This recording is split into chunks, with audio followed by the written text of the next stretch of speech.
All right, everybody, hop a day. I'm Jason Salas, your 671 sports nerd. And man, I love supporting Guam athletes going out globally, worldwide, doing our thing and everything. And we have one of our very best right here, Joseph Green, one of FD's finest. And that's saying something because FD has produced a lot of top notch athletes. I did not go to FD, unfortunately. I've lost to them many, many times in volleyball and basketball, but that's a different story. But Joseph and I also Guam kids, Jigo kids. So Joseph, man, congratulations. And you represented Guam in the World Championships in Budapest, which is amazing. Yeah, so far it's been a really great experience. I mean, it's my first time ever in Europe in general, so like I'm having a pretty good time, and Mhm. it's Budapest, and it's not like what's not to love about Budapest. Exactly. Now it's really interesting because you've trained and you've competed in a variety of places, and like the gear you got on right now, you're representing U of A Wildcats, right? Awesome. Pac-10 for however long Pac-10 is around still, right? um, that's another interview. But you've obviously ran on Guam. You've ran in college in Arizona. You competed in Eugene, Oregon, where they say the fastest sprinters love to train up there because the climate and everything. And then you competed in Europe and everything. So what was the difference in running, and how did you perform? Definitely like weather-wise and climate and all the different like elevations, it does put a huge toll on your body. I was able to and blessed enough to be able to run in different environments. My first 2 years of college, I was actually in North Dakota. And so running in the cold there, I remember we had practices where it was negatives outside and we were all bundled up in layers and we had to do that. So that kind of gave me a good sense of like, okay, this is how cold weather is going to go when it comes to meets, when it comes to different training. Mm-hmm. And Eugene last year was kind of different. It wasn't too cold just because it was summertime, but it was also like a different environment where it was more woody. There's kind of not as much humidity, and that just gave Very me another damp, chance. right? Like, yeah, it's very damp and everything. I mean, it is Oregon, but Mm. it was nice too because yeah, it was like okay, this is another aspect of different places where I might go to run. So it kind of gave me like, okay, in the future, this is what I can prepare for in this area versus like in Arizona now where it's not really dry and like nothing at all, Mm-hmm. no humidity. Where So your lungs now are if I basically go, looking up to you at some point, and they're like, "Dude, how many different situations are you going to put me in?" yeah, yeah. But I mean, it's a blessing though because it gives me more experience in the future to be able to compete in other places. Absolutely. Where would you say you've actually performed the best of all those different climates and different like temperature levels and everything? What do you feel you do the best in? Definitely the heat, the because heat and humidity. That's all Guam is. So definitely it feels closer to home. Down now I moved down to Arizona, so training's been good. I could actually run outside a lot easier. I'm not having to warm up longer because of the cold. I could just go outside, do a nice little warm up, get right onto the track. So this past this past race actually in Budapest has been pretty hot here, and so I just ran a new personal best, and that just goes to show heat does help me. So Congratulations, Robert. Yeah, I guess it is like very advantageous as athletes to like train in the toughest conditions because then when you kind of like scale down and everything, you just you adjust like a little bit and then you're all right, yeah, good from there. And yeah, exactly. okay, now it's interesting because obviously growing up on Guam and running for FD, you competed in all island meets and like things like that, and then you go out and running in NCAA, it's a regional schools or conferences versus each other. But now you're competing in the world championships. Like mentally, I mean, physically, obviously you have to get yourself ready, but mentally, how do you prepare yourself as a competitor to say, I know I'm going against, not just the top guy in my dorm or not just the top guy from my village and everything, but these are like their country's top people. Like how do you prepare for that? Um, I mean, me personally, I just like to get talk to myself in my head, saying, "Hey, you've trained this hard for it. You're here. There's a lot more people counting on you than you realize. Give them a show. Make sure that you do your best out there and make them proud." And so I remember back in high school, track was never really my main sport. It was more my third sport. And so I never actually really thought I would go to college for it. And here I am now. And now to even be in the world championships, where this past race, I was against the number two in the world, number nine in the world, all these top 10 guys. And I was just thinking to myself, I was like, man, I really made it this far. I got the blessing to be able to run against some of the greats, make make something happen. Like not everybody in the world gets this chance and opportunity. So, make the most of it.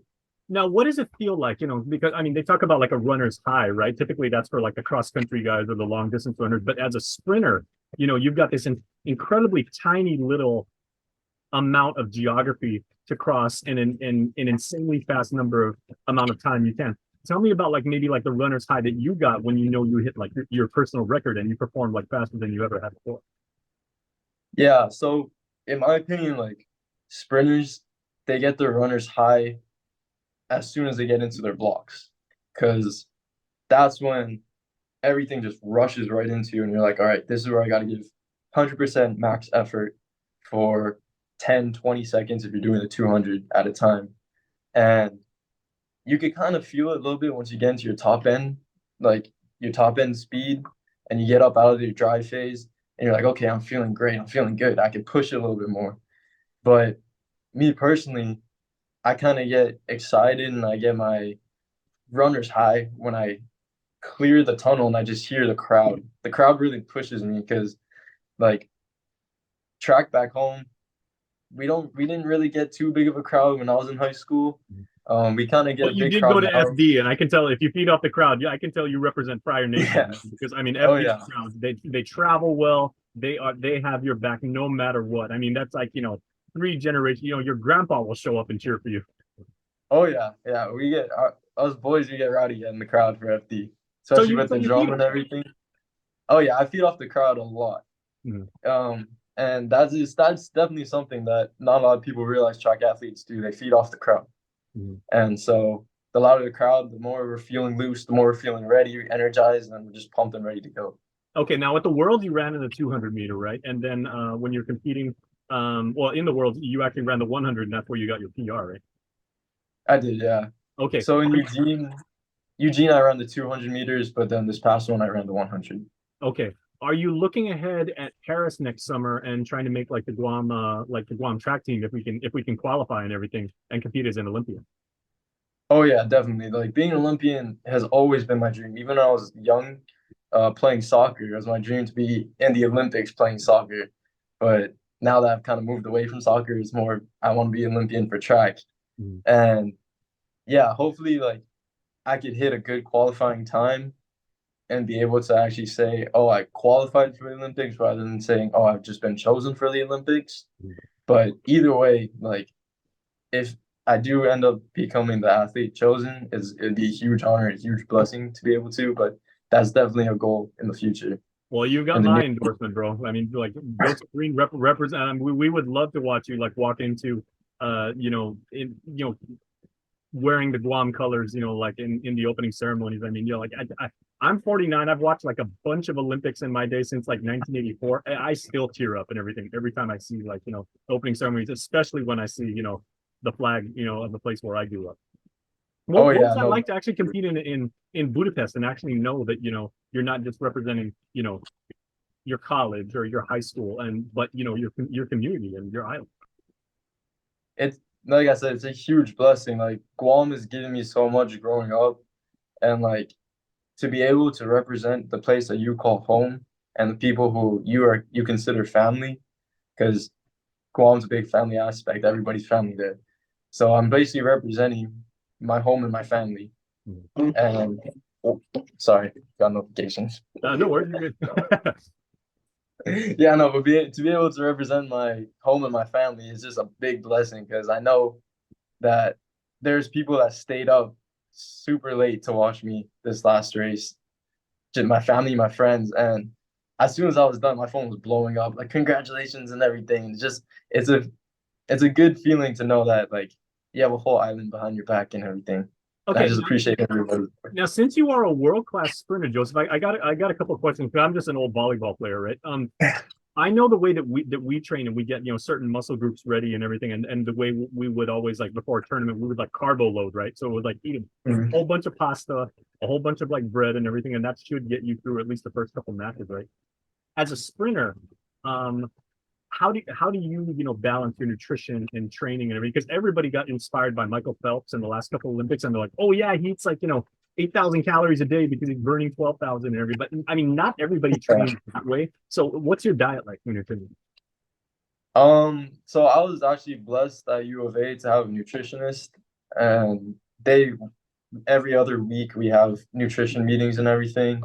And so in the mornings I'll be eating a ton of like carbs or the free floating fuels and everything like that with my eggs, my sausages, like all my breads and stuff. And I'll eat about every 2 hours just to keep my stomach in check and it's not like grumbling or empty because throughout the day you're constantly burning calories. And people don't And realize especially you don't just stop yeah. burning like as soon as like the event's over. You can burn for like a good 30, 60 minutes afterward. Oh yeah, and my warm-ups take about an hour. So I'm basically running for 2 hours every day, Mm. warm up, practice, race, everything like that. And even just walking around talking right now, we're burning calories. So it's really important getting you nutrition in because what you put into your body is what you get out of your body. So if you put Exactly. junk into your body, you get junk out. Okay, If you and now want to I put in good stuff into your now body. I know going to the University of Arizona too, that must be a big challenge for you mentally because I mean that Southwest food they got out there, that's good stuff, man. Oh yeah. Oh yeah. So tell All me how right. you actually fight the temptation to actually, get involved with like the amazing cuisine they got down there. Um, Actually, right now, the I'm getting notifications on my phone because my team's having a barbecue, and I'm missing it. But no, but it's very tempting. But you just got to keep in mind that like, yeah, you're still in season, you're still training. You could have a cheat day every once in a while. Everybody has it. But I don't know. Me personally, over the years, I've just kind of developed a losing the taste of some certain things. Like I used to love sweets, I used to love candies, but now that I'm in season, my body's kind of like, oh, that's not a good thing to eat, so I'll avoid that and everything. But All right. it, yeah, Well, and because you are running for a D1 school, right? You like you said, you've got like, the best nutritionist, like the money can buy, and you guys have like a world-class facility in which to train, and you guys have people probably analyzing you 100 different ways. Data science is a big thing right now, and probably like analytics. Not a lot of people realize how much analytics goes into track and field. So do you have like a statistician or somebody like that that actually breaks down your running game and says, this is how many times you're breathing. I need you to cut it to like one fewer breath, or this is how aerodynamic I need you to be and everything. So like, do you really get that fine detail? we don't necessarily get the this how much you're breathing, but we Mm. do get blessed with a lot of stuff. We have body composition tests to test our body mass index. We're constantly getting drug, not just drug tests, but also blood tests and everything, and vitamin D tests to see where our vitamin D levels are at, if we need to take a certain substance to help bring up those vitamin D levels, to bring up energy. And our trainers are great to where they're constantly checking up on our bodies and everything like that. We could pop in any time of the day, text them any time of the day, Plus, you've also got and a we'll full be class okay. load too, so there's that. Oh yeah, yeah, yeah. And It's what is your major? I started out as a business major in entrepreneurship, but due to me transferring, I lost a few credits, so I had to go over to interdisciplinary studies, which Okay. is humanities major. Yeah. So I'm having fun with my classes so far. I am missing the first week of school to be here in Budapest. So once I get off that plane, I'm right back to classes. There you go, man. But hey, you've got an entire island cheering you on and supporting you all the way. We really, really are looking forward to me personally by saying Joseph Green Olympian 2024 games in Paris, France, and everything. But man, we're big fans of yours, man. We wish you the best. Thank you so much. Thank you. All right, and you want to give a shout out to anybody, like any friends, family, former teammates? Yeah, shout out to all my family. The main thing, because I mean, without you guys, I wouldn't be here, taking me growing up to practice, believing in me, staying up late to supporting me. Shout out to all my coaches, past, present. You guys trained me to what I am now. Shout out to all my friends because you guys are still with me through every step of the way. So thank you guys. All Thank right, you guys. Joseph Green, track and field. FD's finest, man. Joseph, congratulations on all your success, man. We wish you the best. Thank you. Thank you.